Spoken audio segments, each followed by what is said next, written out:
عليك وعلى أمك وأخيك.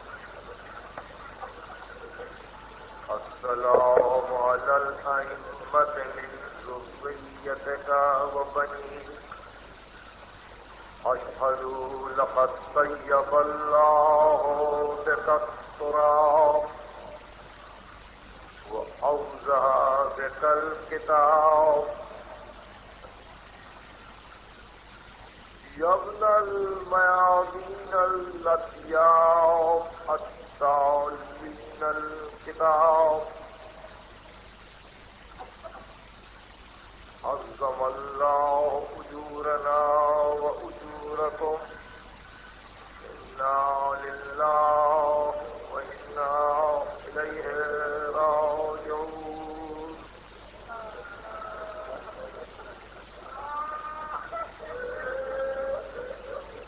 آج نہ کسی طویل تقریر کا وقت ہے، نہ کسی تمہید کی گنجائش ہے. آج یا مسلسل گریا ہے یا مسلسل ماتم.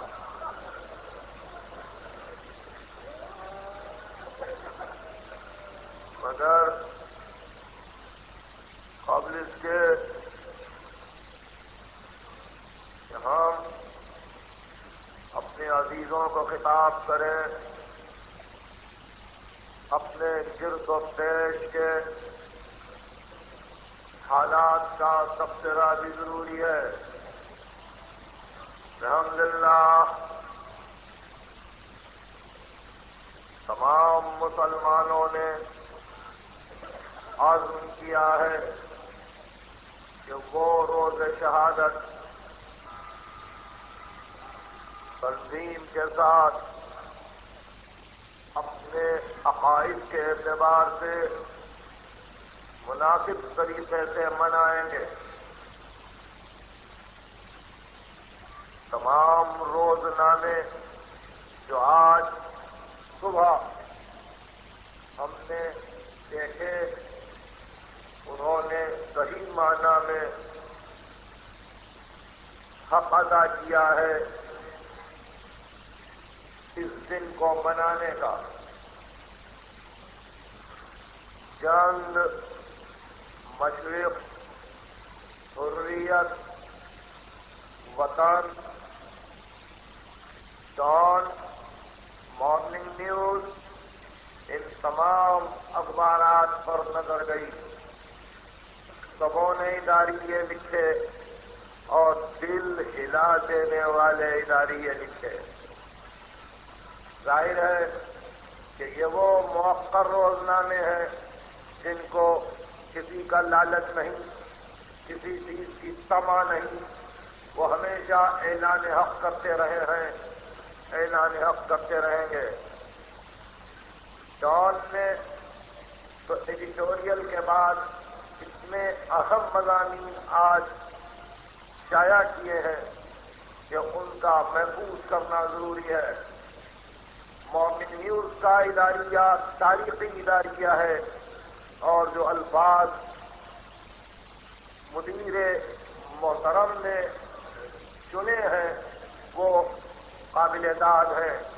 ان تمام اخبارات کی حفاظت کیجیے، محفوظ رکھنے کی کوشش کیجیے اور ہمارے قومی اخبار ارشاد نے جو حق ادا کیا ہے وہ بھی پیش نظر رہے، اس کو بھی محفوظ کر لینا چاہیے.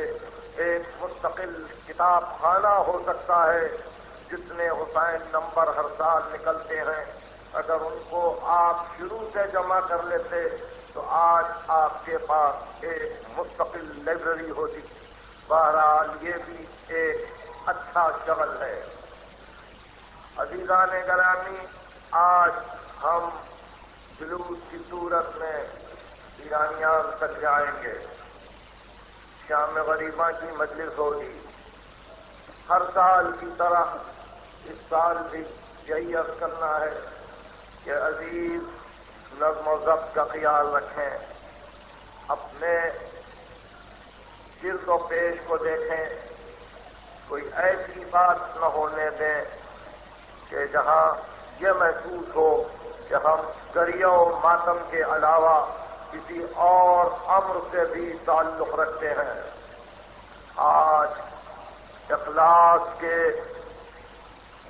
مظاہرے کا دن ہے، آج خلوص عمل میں ظاہر ہو، یہی صورت ہے جس کی طرف آپ کو متوجہ کیا جاتا ہے۔ چلیں اور آپ کے محترم کام کرنے والوں کے اشاروں پر آگے بڑھیں اور اس امر کی کوشش کریں کہ وقت سے موعود پر آپ منزل پر پہنچ جائیں۔ یہ چند جملے اس نظم و ضبط کی دعوت دیتے ہیں جس کی طرف ہمیشہ آپ کو متوجہ کیا گیا ہے رسماً، ورنہ حقیقتاً آپ کو متوجہ کرنے کی ضرورت نہیں ہے۔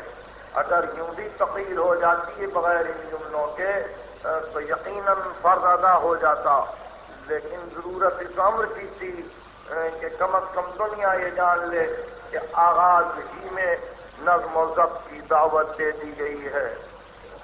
ان چند جملوں کے بعد آپ کی خدمت میں صرف اتنا عرض کروں کہ تقریر یقیناً مختصر ہے، مگر اس اختصار میں بھی چند علمی باتوں کا ذکر ضروری ہو جاتا ہے، فقط اس لیے کہ ہم اپنے امام مظلوم کو پہچانیں۔ سب سے پہلے ایک بات یاد رکھیے کہ کائنات میں ذرے ذرے میں علم ہے، کائنات میں ہر ذرہ دعوت علم دے رہا ہے، مگر سب سے اعلیٰ، سب سے بلند، سب سے کامل علم وہ معرفت ہے جو انسان کو ذات الہی سے ہو، تاکہ علت العلل کے علم سے آپ معلولات تک پہنچیں، خالق کو جان کر آپ مخلوقات تک آئیں۔ یہ علم انبیاء کا ہوتا ہے، یہ علم اولیاء کا ہوتا ہے، وہ ایک ایک ذرے کے پیچھے نہیں دوڑتے، وہ خالق کی معرفت چاہتے ہیں تاکہ خالق مخلوق کو پہچانوا دے، تاکہ خالق اپنے واسطے سے سارے مخلوق کا تعارف کروا دے۔ یہی وہ منزل ہے کہ جہاں حسین ابن علی دعائے عرفہ میں عرض کر رہے ہیں الہی ترددی فی الآثار یوجب بعد المزار، پروردگار میں نشانیوں میں کہاں تک حیران رہوں، زیارت گاہ کہیں دور نہ ہو جائے۔ الہی کیف یستدل علی بما هو فی وجودہ مفتقر الیہ، پروردگار میں اس کو کیا تجھ تک دلیل اور راہبر بنا کے لاؤں جو خود اپنے وجود میں تجھ سے بھیک مانگ رہا ہو۔ الہی الہی ماذا وجد من فقدک ومن الذی فقد من وجدک، الہی اس نے کیا پایا جس نے تجھ کو کھویا، اور اے میرے پروردگار اس نے کیا کھویا جس نے تجھ کو پا لیا۔ الہی تعرفت لکل شیء فما جہلک شیء، پروردگار تو نے ہر شے سے اپنا تعارف کروایا، اس لیے کوئی شے تجھ سے غافل نہیں ہے۔ وتعرفت الی فی کل شیء فرأیتک ظاہرا فی کل شیء، پروردگار اور مجھے اپنا تعارف تو نے ہر شے میں کروایا، اس لیے میں نے کسی چیز کو نہیں دیکھا، جس چیز کو دیکھا اسے مالک تو نظر آتا رہا، میں نے تجھ کو دیکھا۔ اس کو علم حضوری کہتے ہیں، یہ صرف ذات واجب کے لیے ہے، اور اپنے واسطے سے جب وہ اپنے کسی بندے کو عطا کرتا ہے تو ان کو کائنات کا علم حاصل ہو جاتا ہے۔ علت سے معلول کی طرف آنا علم حضوری ہے، معلول سے علت کی طرف جانا علم اقتصادی ہے۔ یہ اولیاء کا علم ہے، یہ خالق کو پہچان کر مخلوقات پر نظر ڈالتے ہیں تو مخلوقات خود بخود ان کے سامنے حاضر ہو جاتی ہیں۔ یہی وہ منزل ہے کہ جہاں امیر المومنین دعائے صباح میں کسی علم کی طرف اشارہ کرتے ہیں اور کہتے الہی ہم کیف تطرد مسکینا التجا من الذنوب الیک حارما، پروردگار تو اس مسکین کو کیسے محروم کر دے گا جو اپنے گناہوں سے بھاگ کر تیری بارگاہ میں آیا ہو۔ الہی کیف ترد ظمآنا من ورد الی حیاضک شاربا، پروردگار تیری معرفت کے چشموں پر جو پیاسا آیا ہوا ہے اس کو تو کیسے پیاسا لوٹا دے گا۔ وہ حیاضوں کا مسرعۃ فی ضنک الکحول، وہ بابوں کا مفتوح بكل طالب وغول، پروردگار ہم جانتے ہیں کہ تیرا دروازہ ہر سائل کے لیے کھلا ہوا ہے اور تیرے پانی کے چشمے ہر پیاسے کے لیے عام کیے جاتے ہیں۔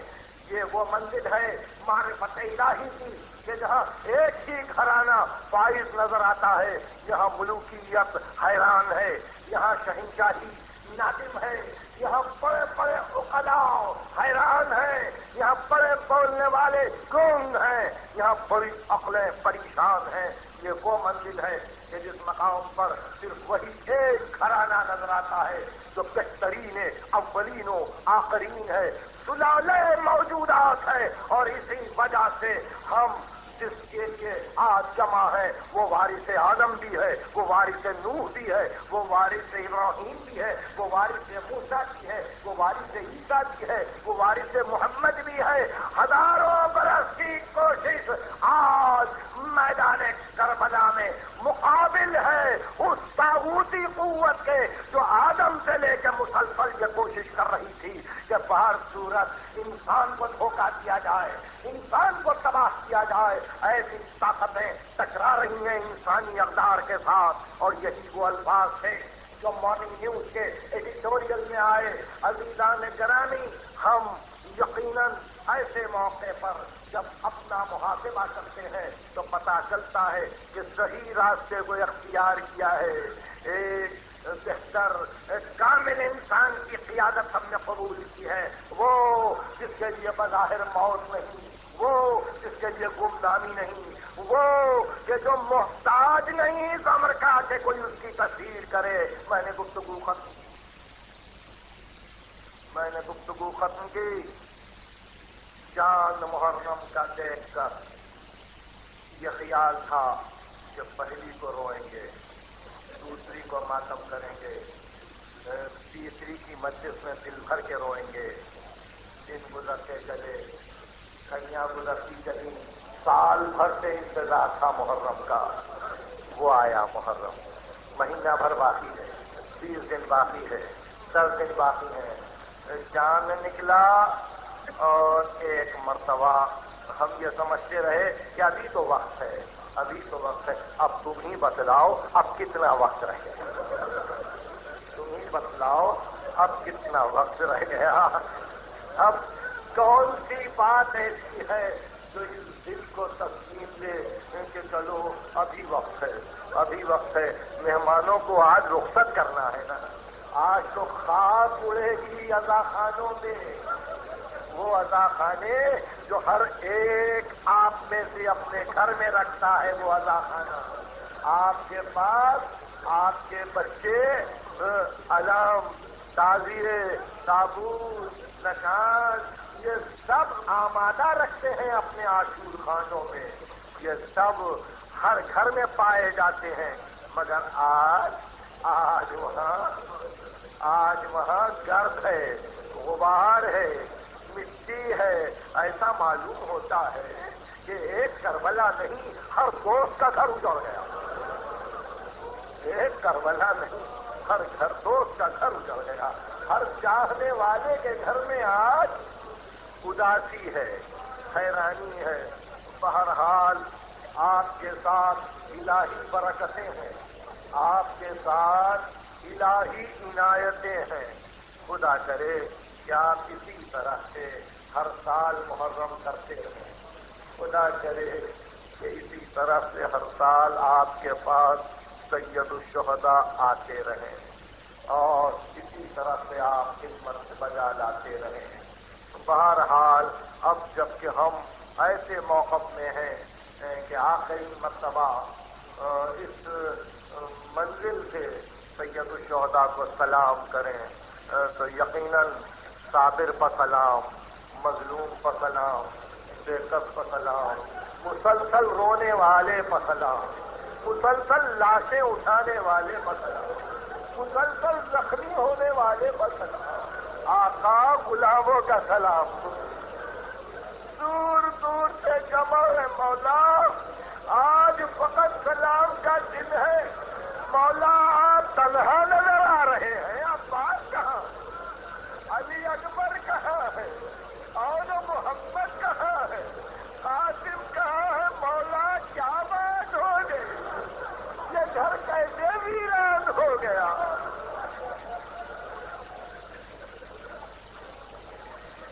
ان آوازوں میں خدا برکت دے، ان آنسوؤں میں خدا برکت دے، آپ میری آواز پر غور نہ کرے، میرے حال زار پر غور نہ کرے، جس حال میں ہوں خدمت کیے جا رہا ہوں، بہرحال اب اندازہ کیجیے کہ فرزند رسول یہ کہہ کے چلے ہیں گھر سے کہ بہن میں تو اپنے فریضے کو ادا کرنے جا رہا ہوں، مگر زینب ایک فریضہ تمہارا بھی ہے، بہن تم کو ادا کرنا ہے، معلوم ہے نا، اگر میرا نانا ہوتا تو اس فریضے کو ادا کرتے، اگر میرا باپ ہوتا تو اس فریضے کو ادا کرتا، اگر میری ماں ہوتی تو اس فریضے کو ادا کرتا۔ زینب میں نے عالم زر میں وعدہ کیا تھا کہ بھرے گھر کی قربانی دوں گا، جب میں نے کسی قربانی کو پیش کیا تو ہر قربانی کو پیش کرتے ہوئے میں نے یہ کہا تھا اور رضا قضاء وہ تسلیم الامر، مگر جب میری قربانی کے پیش ہونے کا وقت آئے گا تو زینب ظاہر ہے کہ میں اپنے آپ کو تو پیش نہیں کر سکوں گا۔ ارے کوئی نانا کی نیابت کرے، کوئی باپ کی نیابت کرے، کوئی والدہ گرامی کی نیابت کرے۔ اسد اللہ کی بیٹی فاطمہ کی نائب محمد کی نوازی یہ طے کر چکی ہے کہ اب یہ قربانی پیش ہوگی اور رہتی دنیا تک یادگار رہے گی، قیامت میں بھی وہ منظر یادگار رہے گا۔ اس جان سے بھائی سلام اور بہن نے ایک مرتبہ پورے گھر کا جائزہ لیا، ان میں کلثوم سے کہا بہن اگر ضرورت ہو اور مجھے جلدی سے جانا پڑے تو اس گھر کو تم سنبھال لینا، اور ادھر عابد بیمار کے پاس گئی، کہا بیٹا اب تم اپنے خیمے سے آؤ، اب تم یہاں دروازے کے پاس کھڑے ہو جاؤ، دیکھو کہ کوئی اس گھر میں نہ آنے پائے۔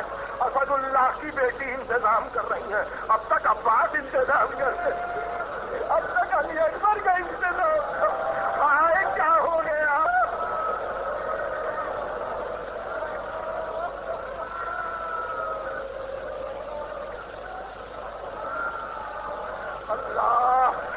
اللہ میں کیسے کہوں، کیوں کر کہوں، اتنا مجمع ہے، وہ بھی ہوں گے جو اجنبی بن کے آج ہم کو سن رہے ہوں گے، وہ بھی ہوں گے جو تعجب سے اس رودات کو سن رہے ہوں گے، میں ان کی خدمت میں بھی معروضہ کرتا ہوں کہ حیران ہونے کی ضرورت نہیں، پریشان ہونے کی ضرورت نہیں، جس محمد کا کلمہ پڑھتے ہو اس کے نوازے کا تذکرہ، اس کے نوازے کا تذکرہ ہے، کسی اور کا تذکرہ نہیں۔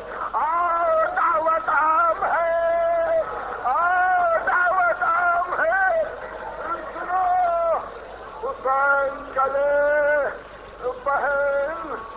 بہن در خیمہ کے پاس آئی، خیمے کے پردے کو ہٹا دیا گیا، علماء مقاتل نے اس کی تصدیق کی، جب مدینے میں عبداللہ ابن جعفر طیار نے زینب کو دیکھا تو پہلا جملہ یہی تھا کہ بی بی صرف اتنا بتلاؤ کہ کربلا میں سردار کی جان کیسی تھی۔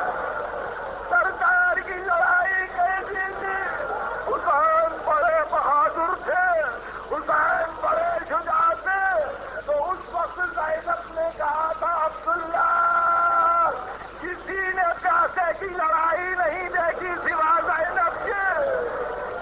زینب کے سوا کسی نے بھائی تو میرے لمبا ہوا.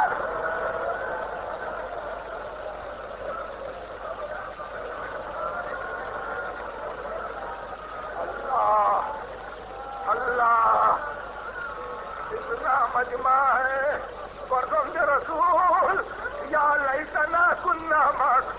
کاش ہم ہوتے ان سے, کاش ہم بھی اپنی جانیں فدا کرتے. قربان رسول فقط یہی نہیں, ہماری بہنیں, ہماری عورتیں, ہماری مائیں, ہمارے چھوٹے چھوٹے بچے آج آپ کو یاد کر رہے ہیں اور آپ کی اس تنہائی کو یاد کر رہے ہیں. مولا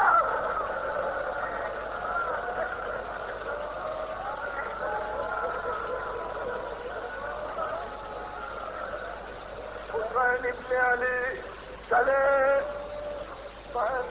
میں کے دروازے کے قریب آئی, پردے کو ہٹا دیا گیا.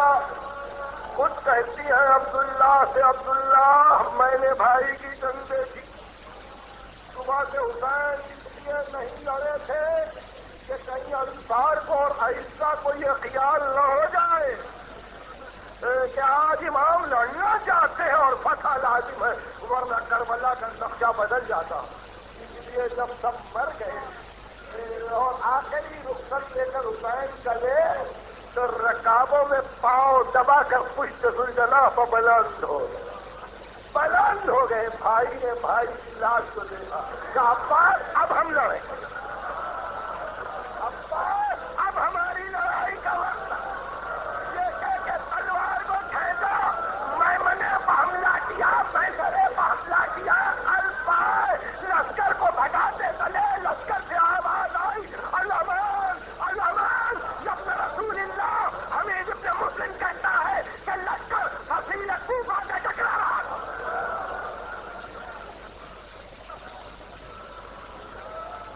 آسمان کی طرف دیکھا, کہا میرے مالک مجھے وعدہ یاد, مجھے وعدہ یاد. وقت آ گیا حسین کا, مگر دنیا یہ نہ سمجھے کہ حسین معذور ہے, حسین مجبور ہے. دنیا یہ نہ سمجھے حسین مظلوم ضرور ہے مگر مجبور نہیں ہے. یہ اقتدار ہے حسین کا, یہ اختیار ہے حسین کا. تلوار کو نیام میں رکھا, زخمی ہوتے چلے, زخمی ہوتے چلے. پیشانی زخمی ہوئی, آنکھیں زخمی ہوئی, رخسار زخمی ہو گئے, ہاتھ زخمی ہوئے, بازو زخمی ہوئے, سائڈ زیبا زخمی ہوئے, سینہ زخمی ہوا. اور ایک مرتبہ آخری تیر سینے پر لگا سے پہلو تھا. حسین پشت ذوالجناح پر جھولنے لگا.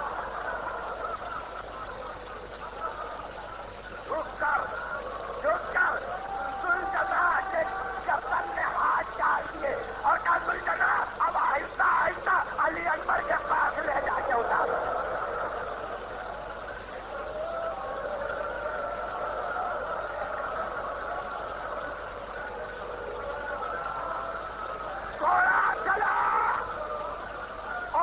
حسین مسلسل حملہ کر رہے تھے, تلوار چل رہی تھی, بہن دیکھ رہی تھی.